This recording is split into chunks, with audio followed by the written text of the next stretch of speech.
Ladies and gentlemen, welcome in. Today I wanted to talk about a few different things, including the government shutdown, some public opinion polls coming out on who's to blame.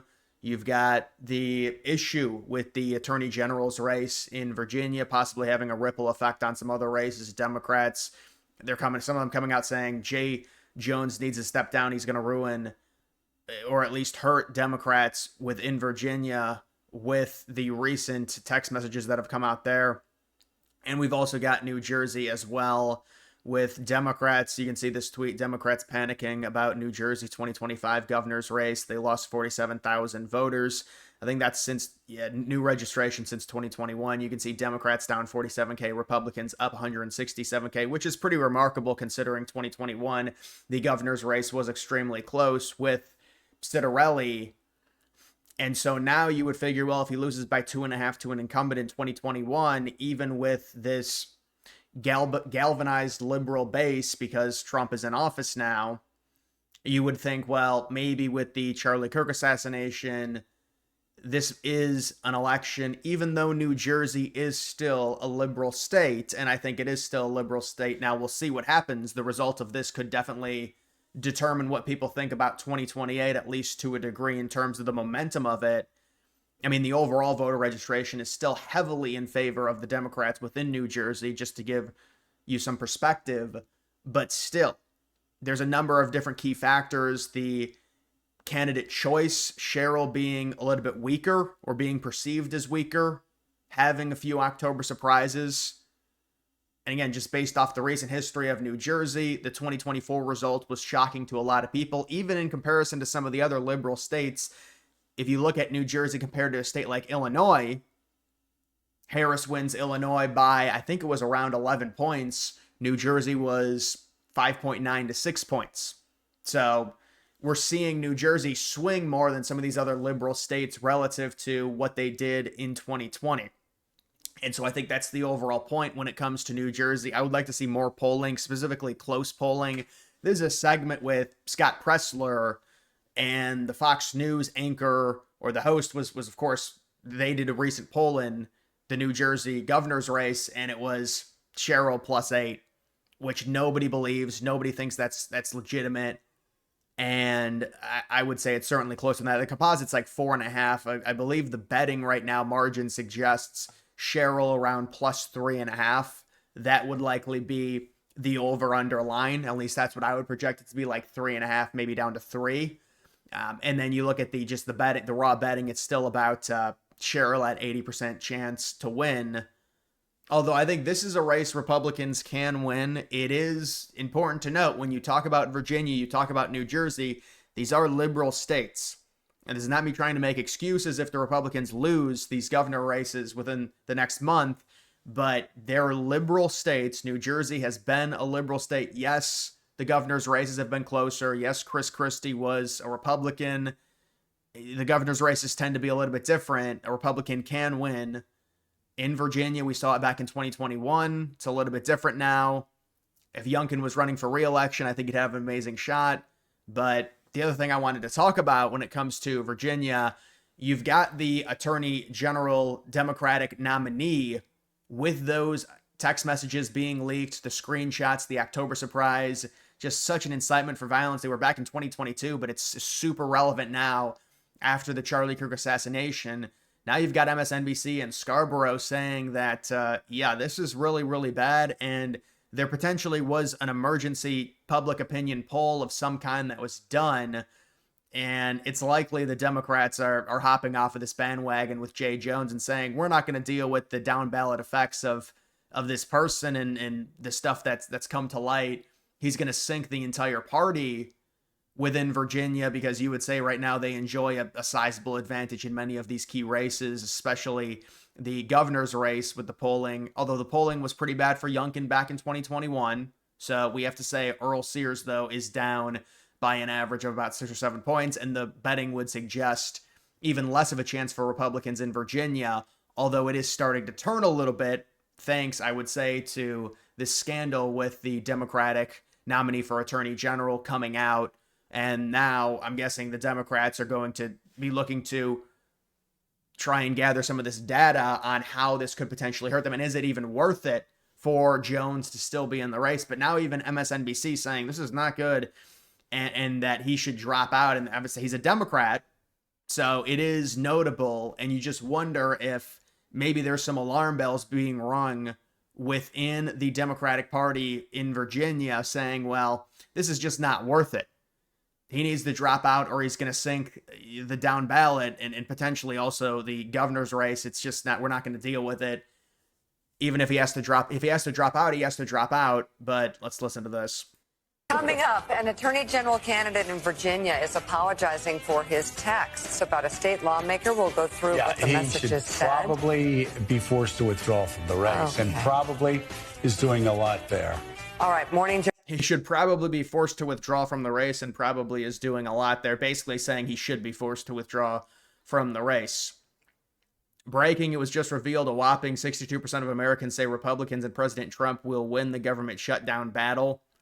Only 38%. Yeah, so I've seen some public opinion polls, and this is just what it is in terms of who's going to get the blame. I do think a normie, like there's just the general public, it's about 55% are going to blame Republicans, 45% are going to blame Democrats. So the independents are going to split a little bit more in terms of they're going to go to blame Republicans slightly more. It's because Republicans do control Congress. Now, obviously, with the filibuster, it really doesn't matter. If it was up to Republicans, it would be open. It was the vote in terms of passing the continuing resolution was 53-44 with some abstaining.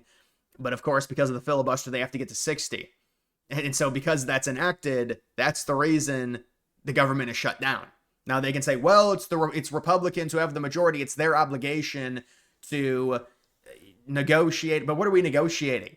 Why would the majority party negotiate and give things up to the minority party? It's just, so you're just going to go back and forth in terms of these arguments. But to me, it doesn't really matter. I was seeing other polls saying it, like most people don't care. And the only way this becomes a huge thing is if it goes on for like a month or 2 months or whenever.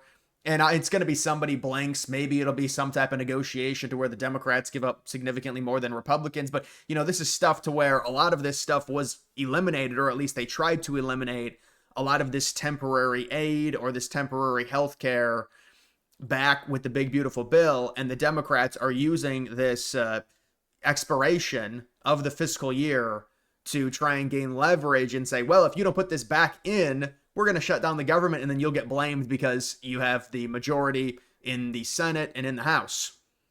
And we can just use the filibuster. So it is what it is, but I really don't think it has that big of an impact. The emergency weekend polling came in. Spanberger has put out the word. Yeah, Abigail Spanberger, she is running for governor, the Democrat. She is the heavy favorite right now. But it is true that there probably was some type of polling. You can see this is Glenn Youngkin talking about the Virginia Democrats and Abigail Spanberger supporting Jay Jones for Attorney General. She came out and said, well, I don't agree with it. It's terrible. I condemn it. But it seems like, because the October surprise was released and it was revealed and they kind of stood by him. And you just have to wonder if there's really negative polling. Is it worth it for them to continue to stand by him? Does the government shutdown make you more likely to vote for the Democrats in the midterms or more likely to vote for Republicans, or does it not affect your vote? Yeah, I think it's kind of it's basically 33, 33, 33. What is it? 33.3, 33.3, no, it's not like that, but that's basically what it is. It's not a completely, the longer it goes on, the bigger issue it becomes, probably for Republicans more so than Democrats. I'm just saying from a normie point of view, if you do have the chambers, they're going to blame you more. Even though, they got 53. Is 53 more than 50? Even if you get 50, you've got Vance to break the tie, to break the tie, but, it's just not the way it works. So, it would be open if it was up to Republicans. They got the majority, they just didn't get 60-40. So, and they get 60-40 if they gave up certain things that they already tried to eliminate with the big, beautiful bill. So how weak would they look if they have the majority in the chambers and they're forced to give up things that they fought for within that bill? Just doesn't make sense for them to do that. being in the power position right now. But the Democrats, I think they feel like they're justified no matter what, because they can just say, well, we're going against Trump, and it's basically that's all you have to say, and for them it's justifiable. We've got AOC AOC mocking Stephen Miller's height. Is that they are scrapping and grasping at straws because they have nothing else. Laugh at them. Stephen Miller is a clown.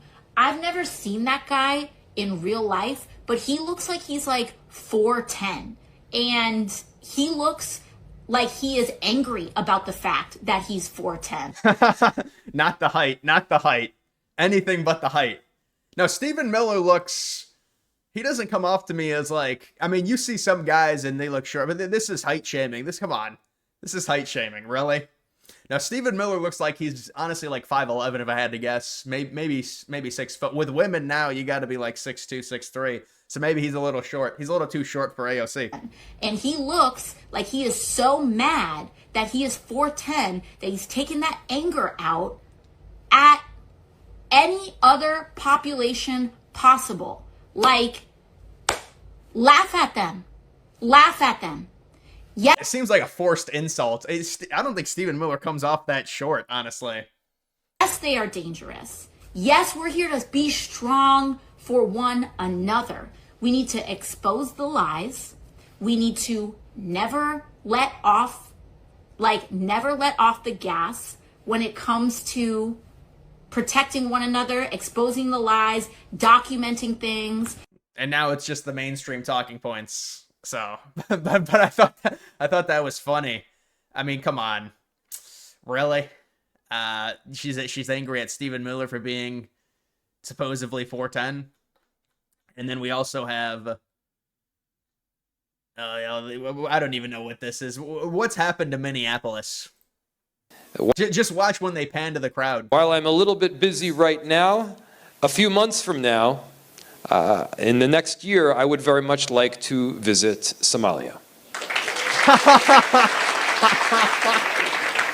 This has been... Look at the headline. He wants to visit the failed state of Somalia. And it's like he just won the Nobel Peace Prize. Yeah. I mean, come on. What is even going on with this race? What is going on with this race? Didn't the one Somalian or Indian, I think it was a Somalian. Did he get disqualified or something? And so this guy is going to stay. This is the guy that kneeled at the casket of George Floyd for like 15 minutes. Remember that? This is just, I mean, when you have white liberals and all these Somalians come in and they're tribal, and the white liberals are like, oh, they're nice. And this is the result you get. I mean, the entire city is just taken over by these people that are they're just so tribal. You have one group of people that's extremely tribal. The other one's like, we're all the same. And it's like, this is the result you're going to get, of course. And there's that's in Dearborn, Michigan. You've got the Muslim prayers every 5 hours. Any of these like really liberal cities. And I'm surprised this guy is still the mayor, because normally they'll elect a Somalian to be the mayor. And these are American cities. This is in Minnesota.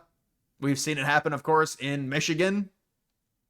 So it's just flabbergasting. But I guess, I mean, there's no sense of any.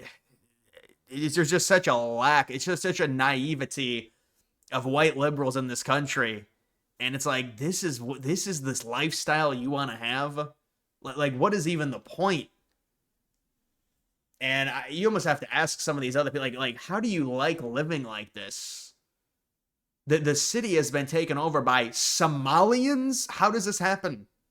The city's been taken over by Muslims to where there's prayers at 5 a.m, and it breaks like the laws of the decibels within public places, but it doesn't matter because the entire city board is also Muslim. Well, I mean, it's pretty crazy. But either way, guys, that is going to do it for this video. Make sure you like the video down below. Also follow me on X. Link to that's always in the description.